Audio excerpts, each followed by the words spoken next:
Pan-African Media pour une Afrique souveraine et unie.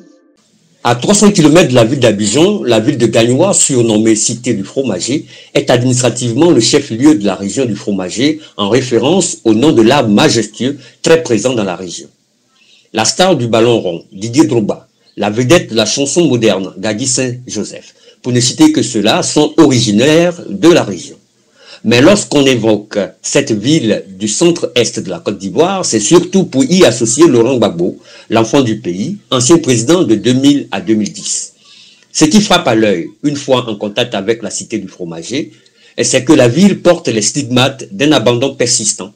Bien que riche en histoire, en culture et en ressources naturelles, Gagnoa souffre d'un déficit flagrant d'investissement et de développement.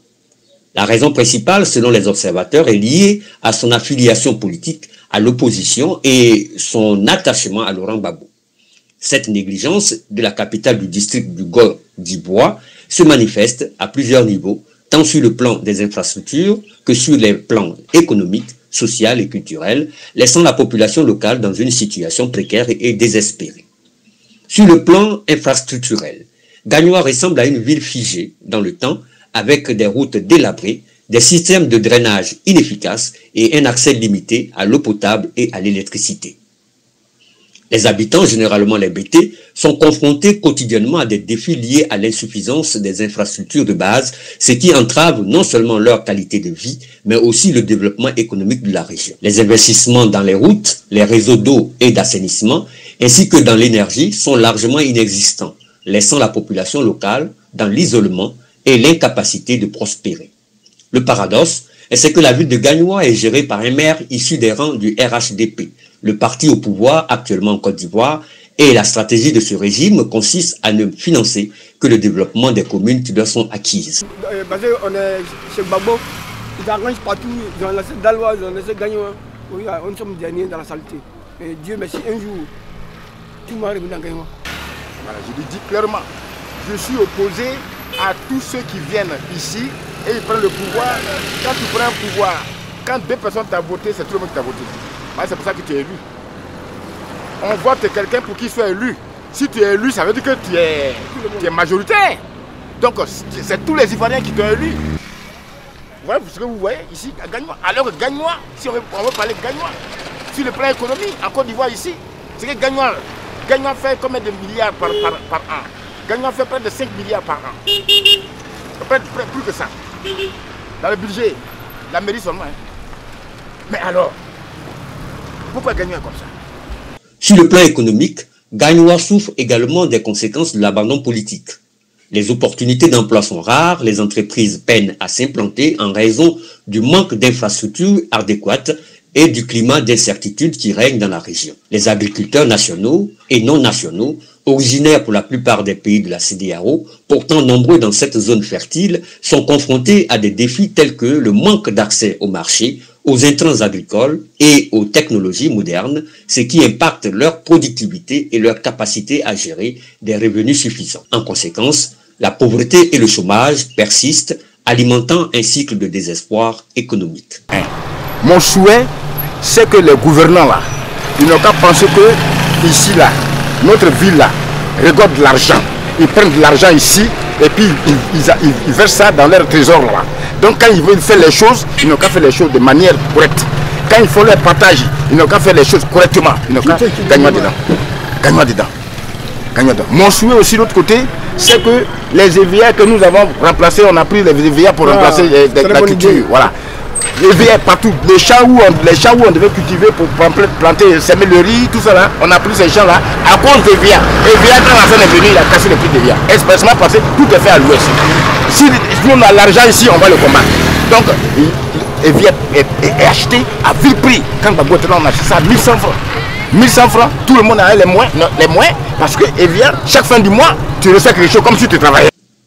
Sur le plan social, l'abandon de Gagnoa se traduit par des lacunes dans les services de santé, l'éducation et les services sociaux de base. Les hôpitaux et les écoles sont sous-financés et sous-équipés, compromettant la santé et le bien-être de plus de 276 000 habitants. Les initiatives de développement social et communautaire sont quasi inexistantes, laissant la population de jeunes livrés à eux-mêmes pour faire face aux défis sociaux sanitaires. De nous aider à faire toutes les routes de la ville de Gagnoa. Et il ne faut pas qu'il va penser à Gbagbo Laurent. Gbagbo Laurent, il a été président de Côte d'Ivoire.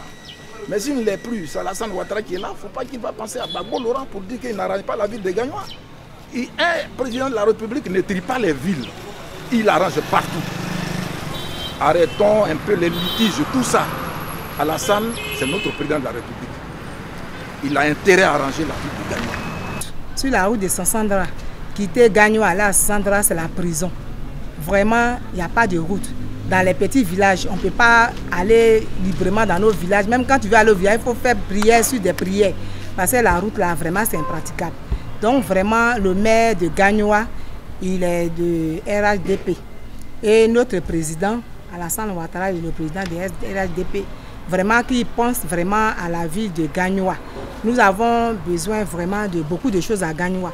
Il faut que vraiment ils pensent à cette ville. Il faut qu'ils viennent aussi voir la ville. Il faut qu'ils viennent contrôler la ville. Même s'ils se déplacent, venir à Gagnoa pour voir comment se passe à Gagnoa. Gagnoa aussi, c'est une ville de la Côte d'Ivoire. C'est une grande ville de la Côte d'Ivoire. Il y a tout à Gagnoa. Il y a beaucoup de choses qui manquent. Il n'y a pas de goudron.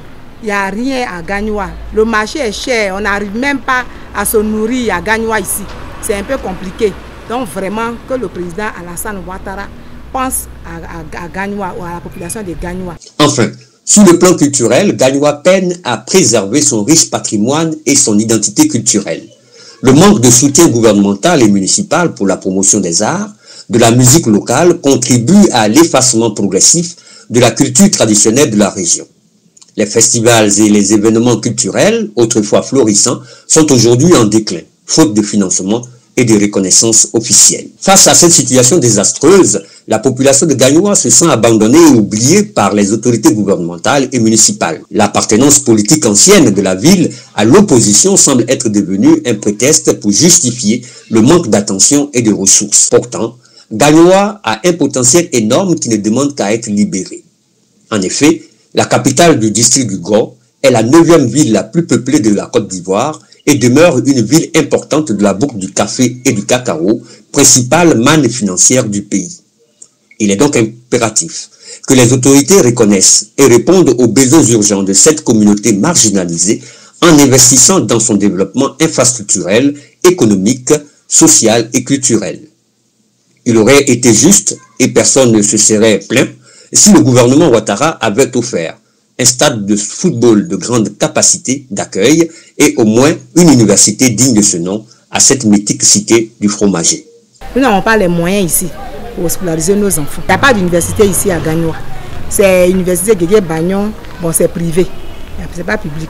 L'université Guégué Bagnon qui est un peu quelque part dans la ville. On n'a pas compris, il y a eu des stades partout, il y a eu à San Pedro, il y a eu un peu à Boaké, Korogo, partout.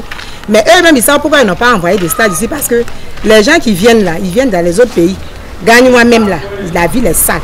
Qui va venir faire un stade ici? Eux-mêmes, ils savent pourquoi ils n'ont pas envoyé un stade ici. Mais nous, ça ne nous a rien fait.